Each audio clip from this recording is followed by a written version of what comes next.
किसी ने मकान का काम शुरू किया तो उसने वहीं बंद कर दिया, क्योंकि उस पर ना कोई टीन डाल सकता ना छत डाल रहा है, क्योंकि उसको ये श्योर नहीं है कि इसका जो ज़मीन उस पर जिस ज़मीन पर वो मकान खड़ा कर रहा है क्या उसकी बनेगी या रहेगी या नहीं रहेगी।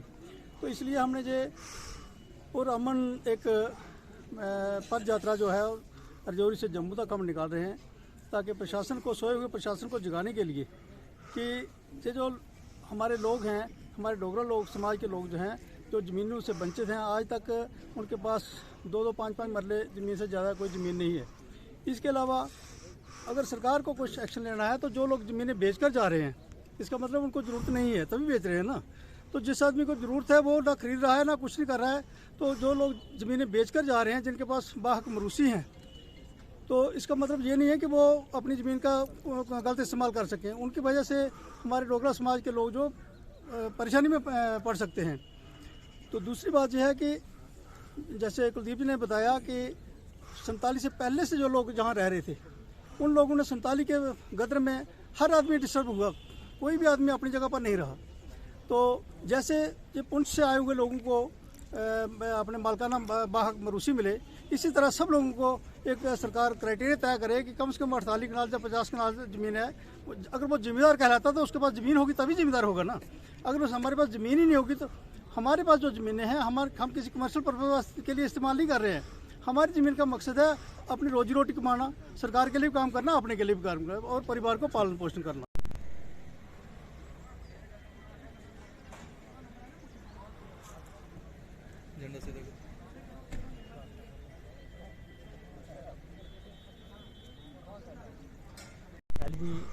जनाब की तरफ से एक गुजारिश है सरकार को, कहता हूँ कि जो हमारे ये लोग हैं, ये सदियों साल से यहाँ के रहने वाले हैं, 300-300 साल इनको ये हो गए हैं। इसी धरती माँ में इन्होंने 2.5 गज ज़मीन भी लेनी है और ये हमारी धरती माँ है।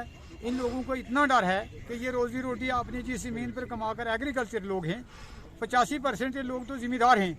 उन ज़मींदारी लोगों को अगर मकान नहीं होगा तो ज़मीन नहीं है तो फिर वो क्या कहाँ जाएंगे। इस मुसीबत में हमें ये बहुत ज़्यादा डर है। एलजी साहब का हम शुक्रिया अदा करते हैं तादिली से कि उन्होंने कहा है कि गरीब लोगों को नहीं छेड़ेंगे, लेकिन हम उनसे ये रिक्वेस्ट करते हैं कि कोई ना कोई ऑर्डर निकालें कि कितनी एक एग्रीकल्चर को ज़मीन देंगे, वो अपने बाल बच्चे को कैसे पालना है, उसने क्या करना है। हमारे लिए तो शेड्यूल टाइप के लिए कहा था एक फॉरेस्ट लैंड एक्ट देंगे, अब वो भी नहीं है। तो जो लोगों के पास, जो लोग, हमने 3 बार मार खाई है, 47 की, 65 की और 71 की, और हमने हिंदुस्तान का झंडा उठाकर रखा है। हमने किसी को कुछ आज तक ऐसा नहीं किया। हम यही गुजारिश करते हैं सरकार से कि जैसे बाकी लोगों को, जैसे ये कह रहे हैं रेफ्यूजियों को हकूक मिला है 48 कनाल, उन जैसा हमारा भी हुकूक है, वही हमारी माया ज़मीन है। हम भी अपनी ज़मीन में इसी में पैदा हुए हैं और इसी में हमने जाना है। हम अपने इस धरती माँ के लिए जान देने के लिए तैयार है।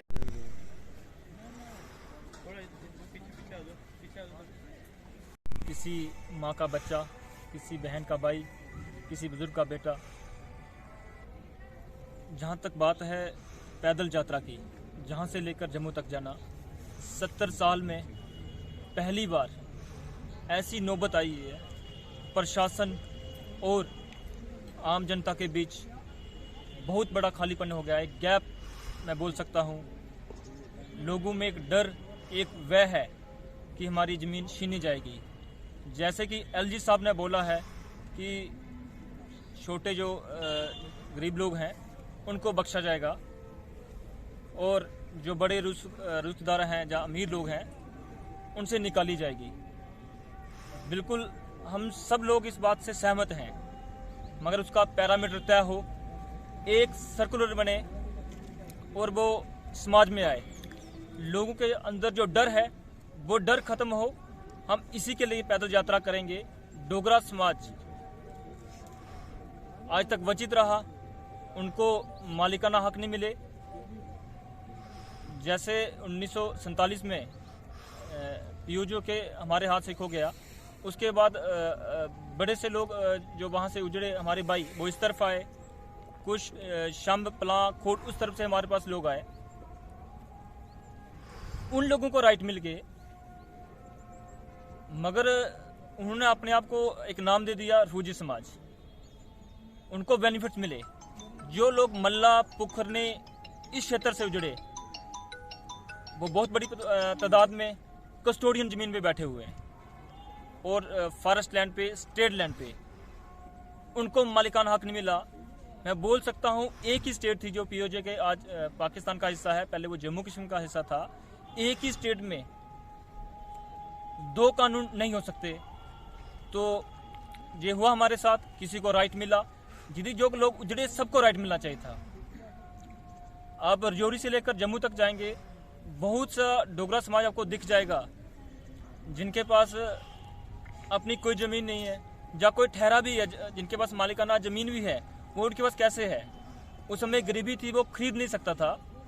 वो जैसे जो जिनके पास ज़मीनें थी उनके घर काम करते थे, उन्होंने किसी ने 1 कनाल, किसी ने 2 कनाल, किसी ने 5 कनाल, वो ज़मीनें उनके पास मालिकाना हक है। प्रशासन की तरफ से डोगरा समाज को कोई बेनिफिट नहीं मिला। मैं चाहता हूँ प्रशासन ये तय करे कौन कौन से लोग, कौन कौन से परिवार उस समय उजड़े थे, और उन परिवारों को जहाँ पर मालिकाना हक मिले। यदि ऐसा नहीं होता है तो अभी हम शांतिपूर्वक ये आंदोलन करेंगे। ज़रूरत पड़ी हम पूरे जम्मू कश्मीर वासियों को, जितने भी हमारे लीडर, जो हमारे नुमाइंदे जो जीते भी हुए हैं, जो जीत के जाना भी चाहते हैं,